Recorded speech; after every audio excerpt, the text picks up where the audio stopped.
Mawawalan daw ng trabaho mga kakampi ni Junmar Fajardo sa SMB. Finally mga idol, nasa Pilipinas na ang ating naturalized player ng Gilas Pilipinas na si Justin Brownlee. So eto muna tayo mga idol, balitang Calvin Abueva over Mutao Tua's wife altercation sa hallway ng arena. Pinagsasabihan ng mga idol ni Coach Chito Victolero si Abueva ukol sa nangyari dahil sa personal foul daw niya nalalagay din yung team sa penalty.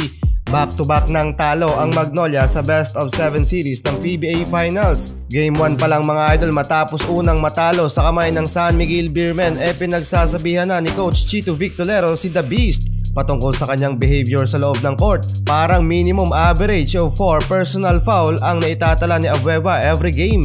Kulelat mga idol si Abueva kung saan kumanalang siya ng 6 points from 2 of 10 shooting field goal. Pero naniniwala pa rin si Victolero kay The Beast. Siyempre veteran yan lalo't pampagana si Abueva at nagbibigay thrill sa series. At malay mo mga idol, papabor ang tadhana sa Magnolia Star Hotshots. Kung walang nangyaring altercation sa pagitan ni Abueva at asawa ni Tao Tua wala ding pag-uusapan sa PBA Finals. Ang focus niya asarin ang import by fouling hard pero wala namang nangyayari kasi hindi pumapatol sa kanya. Hindi siya effective pag walang naaasar sa kanya, pag walang napipikon nasisira ang laro niya.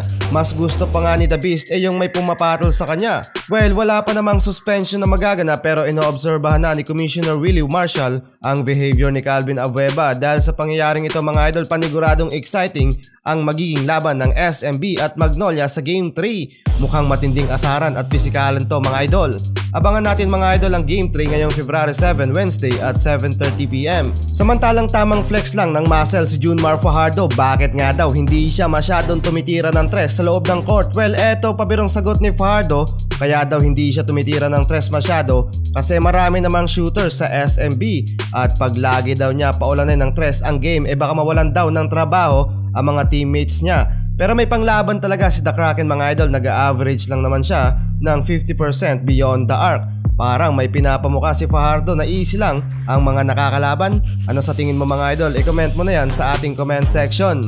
Samantalang back to business para sa Gilas Pilipinas si Justin Brownlee after 3 months na pananahimik at suspension ni JB dahil sa resultang isinagawa ng China sa anti-doping test. Eto mga idol, at cleared na ang pangalan ng ating naturalized player sa FIBA at pwede na maglaro sa Gilas Pilipinas. Ngayong araw mga idol ay dumating na nga sa Pilipinas si JB para samahan ang iba pang player ng ating national team para sa paghahanda sa nalalapit na first window ng FIBA World Cup Asian Qualifiers. Pero konting hintay pa para kay Justin Brownlee.